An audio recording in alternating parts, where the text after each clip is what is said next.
ছাত্রলীগের সাবেক পালন করেছেন, স্বেচ্ছাসেবক লীগের সভাপতি হিসেবে তিনি দায়িত্ব পালন করেছেন। বর্তমানে তিনি আমাদের স্বেচ্ছাসেবক লীগ জাতীয় কার্যকরী সংসদের সম্মানিত সদস্য হিসাবে গুরুত্বপূর্ণ ভূমিকা পালন করেছেন। আমাদের কিছু ওয়ার্ডের সন্তান মোহাম্মদ মনির হোসেন মঞ্জু ভাই আমাদের মাঝে উপস্থিত হয়েছেন। আমরা মঞ্জু ভাইকে অনুষ্ঠান আরম্ভ হওয়ার প্রথমেই তার নাম ঘোষণা করে মঞ্চে এসে আসন গ্রহণ করার জন্য বিনীতভাবে অনুরোধ করেছিলাম, কিন্তু মঞ্জু ভাই নিজেই অবস্থান করতেন। আমাদের আলহাজ শহীদুল ইসলাম প্রত্যেকটা ছাত্রলীগের নেতৃবৃন্দকে সাথে নিয়ে প্রশিক্ষণ দিয়ে ছাত্রলীগের নেতা তৈরি করেছিলেন। ওই সময় আমরা সংগঠন করেছি আলহাজ শহীদুল ইসলাম প্রত্যেকটার নেতৃত্বে। যেই সময় তিনি আমাদেরকে প্রশিক্ষণ দিয়েছেন, অনুপ্রেরণা করিয়েছেন, আমাদেরকে হাতে ধরিয়ে বন্ধুবাইয়ের কথা বললাম, তারই হাত ধরে পর্যায়ক্রমে যারা নেতৃত্ব প্রদান করেছেন আমাদের এই এলাকার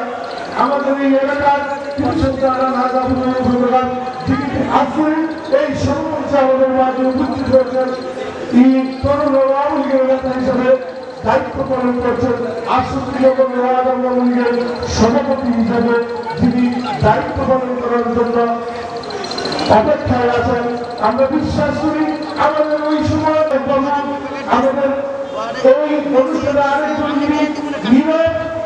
হিসেবে আমাদের সাথে কাজ করে চলেছেন, অত্যন্ত দক্ষতাশীল যিনি দায়িত্ব পালন করেছেন।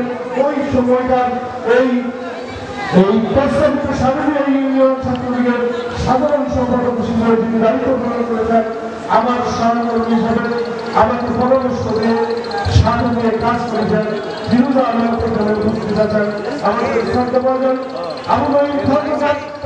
এই নঈম ভাই সকল ছাত্রলীগের নেতৃবৃন্দ যারা এখানে উপস্থিত হয়েছেন সকলের প্রতি আমরা কৃতজ্ঞ।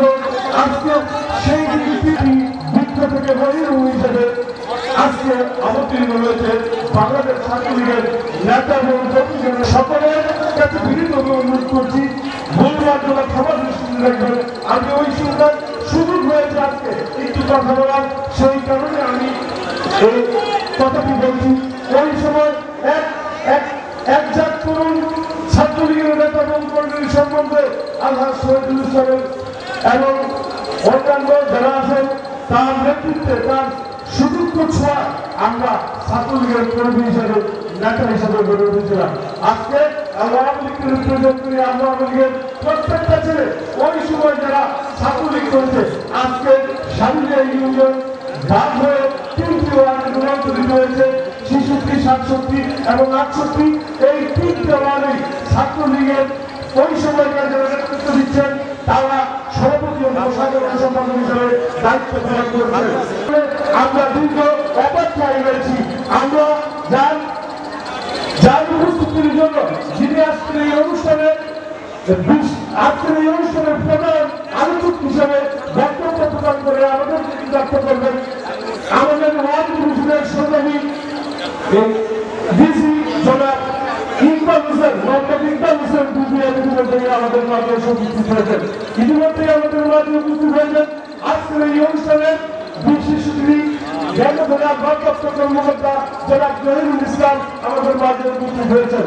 আমরা এখন কাল বিলম্ব না করে এখন বক্তব্য রাখার জন্য বিনীত অনুরোধ করছি আমাদের